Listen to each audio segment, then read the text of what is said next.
So the next question, and then this one's going to be going to Annie first, right? Yeah, this one goes to her first. So is it appropriate for us as Americans to be spending over half of our money on the military? Okay, we're going to give that one 2 minutes also. Annie, right? Annie first. 2 minutes starting now. I don't feel we should defund the military. I absolutely feel that we need to reallocate the monies to the actual veterans that have come from poor communities and have put in all the sweat and tears and blood and lost limbs. I used to take care of veterans for one of my jobs back a few years ago. I took care of veterans that were combat soldier victims. They had traumatic brain injury. Okay, I don't believe that we should fund the military any more than we already are. I absolutely don't think that anybody who has lost a limb, fought like that, does not come from a wealthy family, should live poor or even basic. There's enough money in the military funding to take care of these veterans that have suffered through hell, whether it's post-traumatic stress disorder, whether it's a traumatic brain injury, regardless of what the damage is from the militarization and war that they had to go through. The taxpayers' money and all that goes towards the military, the funds need to be allocated to take care of the individuals that have put in the hard work and were there at the ground zero. You still have nearly a minute if you want to keep going. So, I've got about 30 seconds now. I do not like war overseas. I do feel like we should focus, maybe it's the native in me. I feel like let's take care of the people on this continent. Focus on each other here. We don't have a lot of the government doesn't have a lot of money. We have money, but the government needs to know how to handle it properly and listen to the people. And so when I see homeless veterans with post-traumatic stress disorder, they become drug addicts and things like that, I feel god awful for them. I feel like they should have enough money that comes in on the regular and a social worker assigned to them to make sure that they're doing well. You want to ask a question one more time so we can get back? Is it appropriate for us as Americans to be allocating over half of our money to the military? Adam will have 2 minutes starting now. First of all, we don't have money. We have fiat currency, which is nothing but debt, which I'm not going to get into all of that right now and all that mess of how it is, but we need to be protected. I mean, being that we are the last free nation on earth, we have been under attack for all time to destroy this nation. That's right. And now what we are seeing is the end result of the subversive tactics that have been perpetrated for decades since the time of the Cold War. That's what they've been doing, is they've been infiltrating people with a mindset for socialism into positions of authority within all of our systems. Because that is the only way that they can change America. Because the American people as a whole understand, or continue to work to understand, what freedom is. Our education system, unfortunately, is controlled, and it's about schooling for people to become obedient members of the state. And it is un-American. So,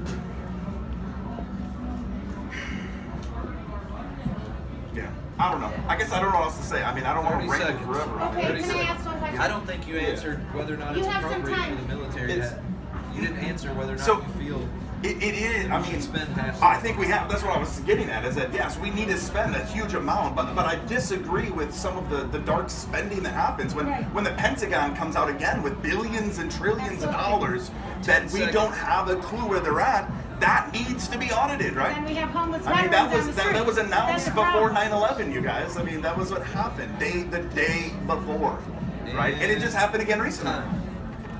Did you want a 30-second reply to Yes. that? Okay, 30-second reply now.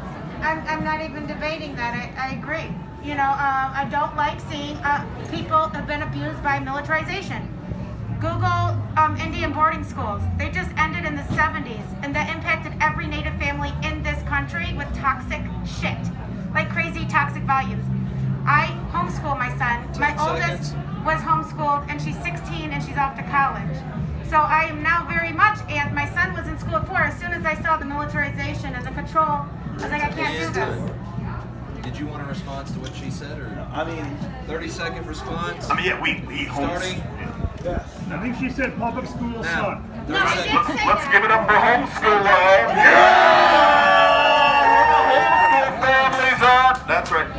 Because that is the only way to take back America. Is to get back the real education process by creating critical thinkers, by creating strong individual critical thinkers. seconds. We then can come together and solve complex problems like we never imagined possible. But when our minds are controlled, we will not solve those problems. All right, who's asking the next question? Do you believe that our vote is the most powerful thing that we have? Is the first part of the question. The second part is, do you think then that it's disgusting and horrible if we want to validate every single vote from both parties? Okay, hold on 1 second. We're going to break this down into 2 questions with 1 minute for each part. The first part is, do you believe our vote is the most powerful thing we have as an American? We're going to give Adam the mic first on this one, and you're going to get 1 minute starting now. I don't know if it's really the most powerful thing that we have. As we can see already, the votes that are, we're manipulated. We're manipulated in how we vote. Most people don't have an understanding of what they're voting for. I've talked to many, many people about who they're voting for and why they're voting for this. They have zero idea, okay? We have more power with our voice. That is what it is. Our actions is what has power. Us standing up against the government and no longer consenting to give up our rights to them is what's the most powerful thing ever. All of us understanding that the masks are not making us a healthier society, but is lowering the health of many members, and especially some of those that need to be protected more.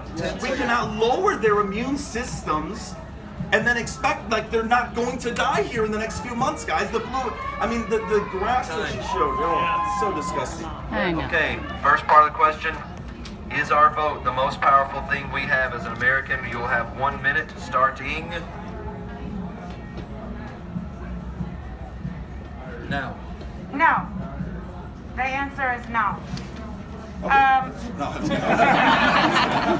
was quick. I learned something. So I worked on a campaign that was nonpartisan to try to get everybody voting, because that was my passion. I think that everybody over the age of 18 in this country should have the right to vote. If they get manipulated by people or tricked or they're not educated, that's up to, that's on them. Irregardless, everybody over 18 should vote, in my opinion. If they can be drafted to the war or military, if they can buy cigarettes legally, they should have a say. But I don't think it's the most powerful. It's our choices. We have to be more respectful of each other. The learning to disagree is okay. We need to be respectful. We need to act as a community. If I see somebody, regardless of who it is, getting the shit beat out of them for no reason, I'm going to step up and do something about it. No matter what. We need to stop taking sides and allowing divisions to control us and manipulate our minds. And that is our control, our free will. Okay, so the second half of that question, we're going to start with Anna this time. Ani, sorry. Is it disgusting or deplorable for people to want to see each vote validated by both parties? I don't think that question's clear enough. Clarify that a little more. Yeah. That doesn't Is it- seem like a clear question. Okay, so can I expand then? Yeah. Just slightly? Yeah, expand. Okay, so I've heard from the media that it's discussable and deplorable when somebody wants the legal system to work, to not concede. So my question is, if I personally think the vote is powerful, and I would ask if you think that both parties have the right to look at each individual ballot and validate that ballot. Okay, so 1 minute on this one, starting right now. Number one, let me refer to media real quick. I'm a huge fan of independent media. I don't think that the media should be representing every single group. Like for one thing, CNN referred to Native people as like something else. Okay, so but then they claim to be like represent a liberal state. So I mean, like, just no media company, which that's what they are. Each individual companies that have millions of dollars represent me 100%. Number one. Number two, it is absolutely not disgusting, like I said before, whether it's native treaties, whether it is a criminal investigation, whether it is police brutality, whether it is question and votes, that it is not disgusting to go through the checks and balances. That's what the United States government put in place. That's what they're doing here now. So, you know, just do what you set up to do. Okay. Adam, you have your 1 minute starting right. Is it disgusting? Disgusting, but the votes Recount the votes. to recount the votes are Yeah. both parties and both parties. Your 1 minute will start right now. Yeah, I think the most important part of his question there is about the both parties validating, because that's why we have these questions right now, is that there was a lack of integrity in the process of validating these votes. There are supposed to be, it is unfortunately because we're a bipartisan system, guys. We're not supposed to be a bipartisan system. No. Our founders did not want us to be that way. That's how we're divided and controlled 100%. So, because one of the two is going to be in power only. So, but the whole system is supposed to be bipartisan. Every single precinct is to have a Republican and Democrat evenly dispersed on every one of those boards, at every one of the canvassing tables that I was at TCF Center. But we didn't have enough poll watchers or challengers to even be at every table. And there was almost 75%, I would say, or more of the tables were nothing but Democrats. And you can guarantee just by the people there, because they had Black Lives Matter things on and other things representing that. So, What was your answer? that we, yeah, absolutely, everyone should be recounting the votes, yeah. and no problem on it whatsoever. Oh, yeah. And no one should fight that, I think. So. No, definitely not. Another 10 seconds if you want to say anything else. I would like to replace, as far as I like to not use the word founders, because like my ancestors were like kind of already here, but the founder of the United States government, and we need to be acknowledging of that the United States government is a government of people that we elect. They're not necessarily our founders exactly, but yeah. Okay. The creators of the government. Are other people